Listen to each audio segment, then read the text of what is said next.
रमाचे हृदयात स्थान ठेवा, रमा माऊलीच्या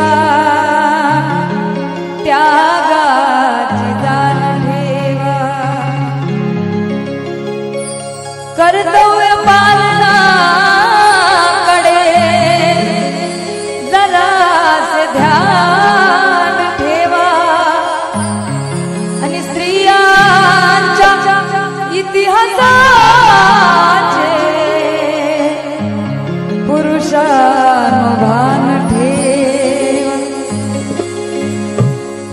ऐका, डॉक्टर बाबासाहेब माता रमाईला म्हणतात, अग जीवनात पैदना कधी हरलीस तू रमा, आदर्श माऊल्या प्रती ठरलीस तू रमा,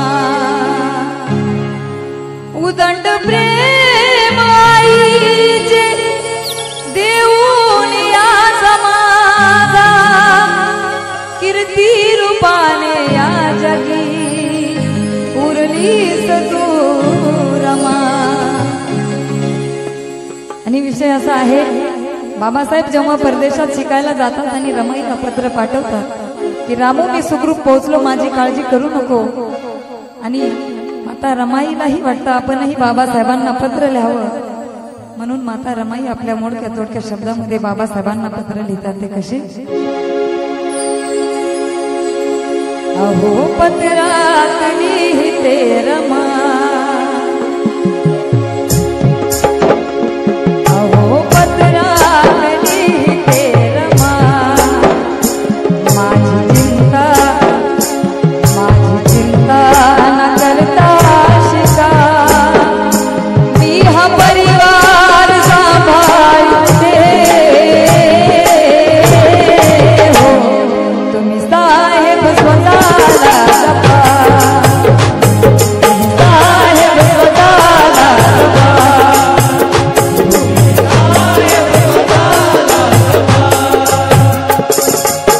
मी हा परिवार सांभाळते, तुम्ही साहेब स्वतःला जपा।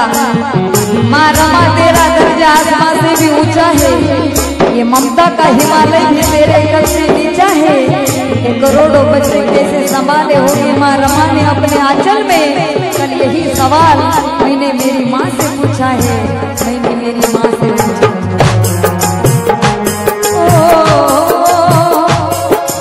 उपाशी कधी भी शिवा की भाई तुमची राम तुमचा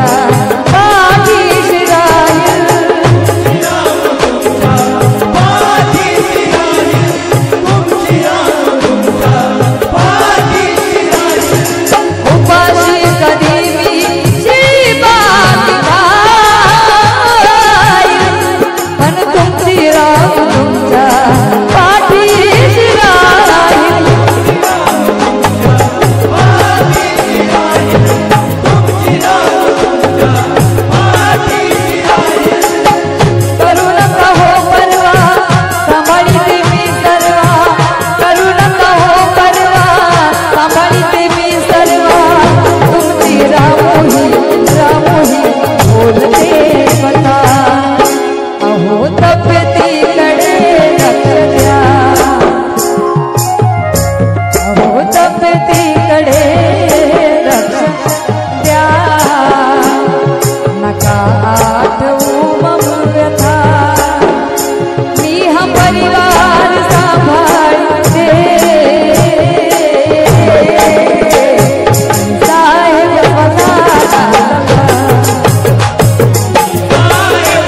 सुप्रसिद्ध कवी गायक मनोज राजा गोसावी लिहितात, पत्र आले तुमचे काही आनंद झाला, यशवंताला तुमच्या रमाला,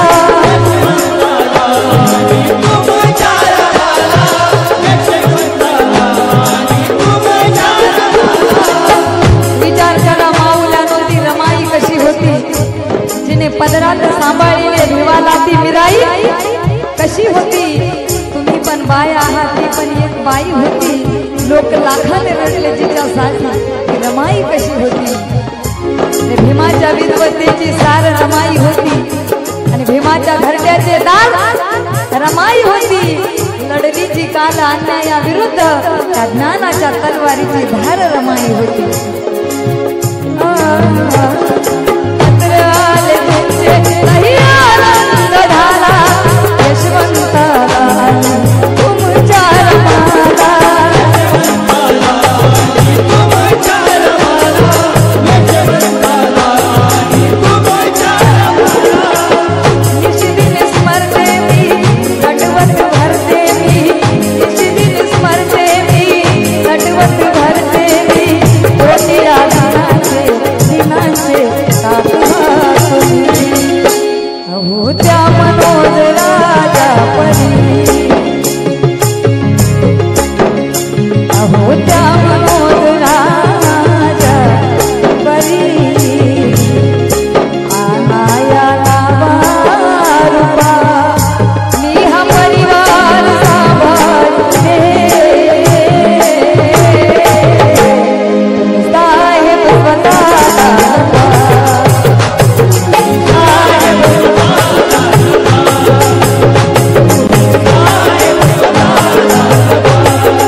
अगदी शेवटपर्यंत जोरदार टाळ्या झाल्या पाहिजे.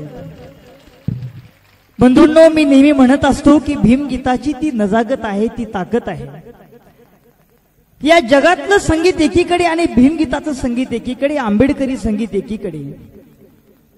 असं म्हणायला हरकत नाही की आज या नांदेड शहरामध्ये एक निवेदक म्हणून मला जर मृत्यू आला तर तो सुद्धा क्षणभर आपल्यामध्ये येऊन बसेल. हा संपूर्ण कार्यक्रम या ठिकाणी ऐकण्यासाठी इतका विलक्षण सोहळा आपण सगळ्या नांदेडवासियांनी आज या ठिकाणी आम्हाला दिला. एकदा तुमच्या या जिंदादिल मनासाठी एकदा जिंदादिल टाळ्या झाल्या पाहिजे.